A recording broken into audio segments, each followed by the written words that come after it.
Kakabahala ang mga pahayag na narinig natin itong mga nakarang araw.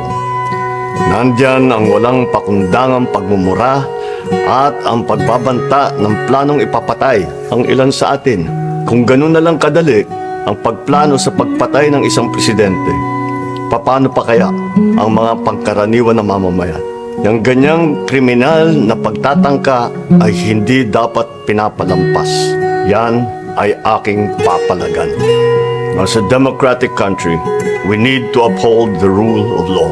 Ako, bilang pinuno ng Executive Department at lahat ng mga nanunungkulan sa pamahalaan ay may sinumpaang tungkulin na tutupdin at pangangalagaan ang konstitusyon at ang ating mga batas. Kaya hindi tama ang pagpigil sa mga halal ng bayan sa paghahanap ng katotohanan. Hindi na sanang hahantong sa ganitong drama kung sasagutin lamang ang mga lehitimong katanungan sa Senado at sa House of Representatives. Ang katotohanan ay hindi dapat itokhang.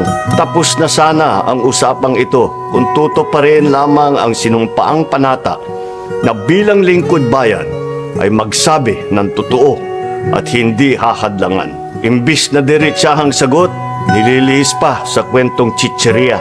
Hangad ko na matuldukan na itong mga pangyayaring ito sa parang matiwasay at magdadala sa atin sa katotohanan. 12 taon din ako nanungkulan sa magkaparehong kamara ng Kongreso.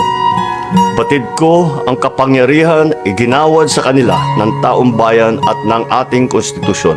Dahil dito, iginagalang ko ang kanilang gawain bilang isang independenteng sangay ng ating republika. Kahit ang buong executive branch, lahat ng mga ahensya ay hindi nakakaligtas at parating sumasailalim sa kanilang masusing pagsusuri. Bilang isang bansa, marami tayong mga paghamon na dapat harapin at mga suliraning dapat bigyan ng lunas.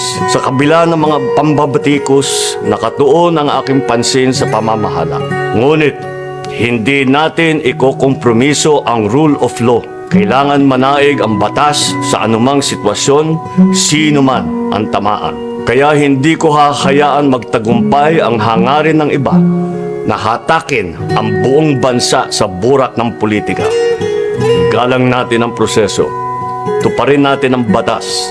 Alalahanin natin ang mandato na pinagkatiwala sa atin ng milyon-milyon na Pilipino. Magtrabaho po tayo sa ikauunlad ng Republika ng Pilipinas at para matamo ang bagong Pilipinas.